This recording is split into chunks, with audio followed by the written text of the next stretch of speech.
جو بندہ اپنا گھر بار، اپنے دوست، رشتہ دار، بیوی بچے چھوڑ کر 10 دن کے لیے مسجد میں بیٹھتا ہے تو اس کو کم از کم کچھ احتیاطی ضرور کرنی چاہیے تاکہ اس کا یہ مسجد میں بیٹھنا ضائع نہ جائے۔ بسم اللہ الرحمن الرحیم۔ اس رب کریم کے بابرکت نام سے ابتدا، جو سب جانتا ہے، جو ایک ہے، جو بے نیاز ہے، جو نہ کسی سے پیدا ہوا اور نہ جس کی کوئی اولاد ہے اور جس کی کوئی برابری نہیں کر سکتا۔ میرا نام احمد نواز ہے اور اپنے اس چینل نور اینڈ احمد پہ آپ کو خوش آمدید کہتا ہوں۔ سب سے پہلے تو میں اپنے دوستوں اور بھائیوں سے معذرت چاہتا ہوں کہ میں نے بہت دن کے بعد حاضری دی ہے۔ وجہ کچھ ایسی تھی کہ رمضان کا آخری عشرہ تھا اور اس میں اعتکاف بیٹھا، اور اس کے بعد عید کی چھٹیاں تھیں اور گھر کے کچھ ایسے معاملات تھے جن کی وجہ سے مجھے ٹائم نہیں مل سکا۔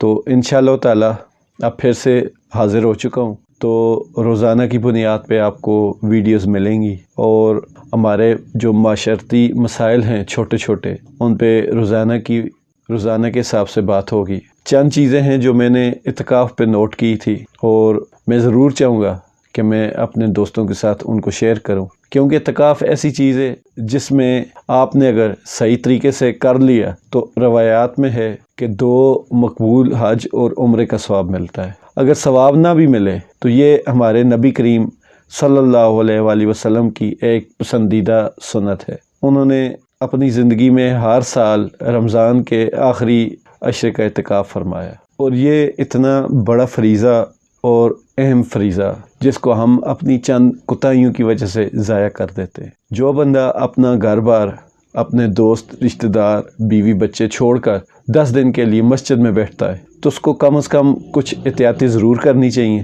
تاکہ اس کا یہ مسجد میں بیٹھنا ضائع نہ جائے۔ یہ اتنی بڑی عبادت ہے جس کے بہت سارے فوائد ہیں، جو وقتی بھی ہیں اور بعد کے آنے والے دنوں کے لیے بھی ہیں، اور آپ کی جو عبادات ہے اور مسجد سے جو رغبت ہے، جو محبت ہے، اس کے لیے یہ بہت ہی بہترین عبادت ہے۔ تو کچھ چند چیزیں ہیں جو ہمارے معاشرے میں اتنی عام ہو چکی ہیں جن کی وجہ سے اعتکاف بھی ضائع ہو سکتا ہے، تو انہی پہ انشاءاللہ آئندہ بات کریں گے۔ تو اعتکاف کی اہمیت و فضیلت سے انکار نہیں کیا جا سکتا۔ اعتکاف کے اوپر ہی میری 2-3 ویڈیوز آئیں گی جو کہ میں نے اعتکاف کے دنوں میں کافی نوٹس کی ہیں چیزیں، ان پہ بات ہوگی۔ امید کرتا ہوں کہ آپ دوست ناراض نہیں ہوئے ہوں گے، اور انشاءاللہ تعالی یہ چینل آپ سب کا ہے۔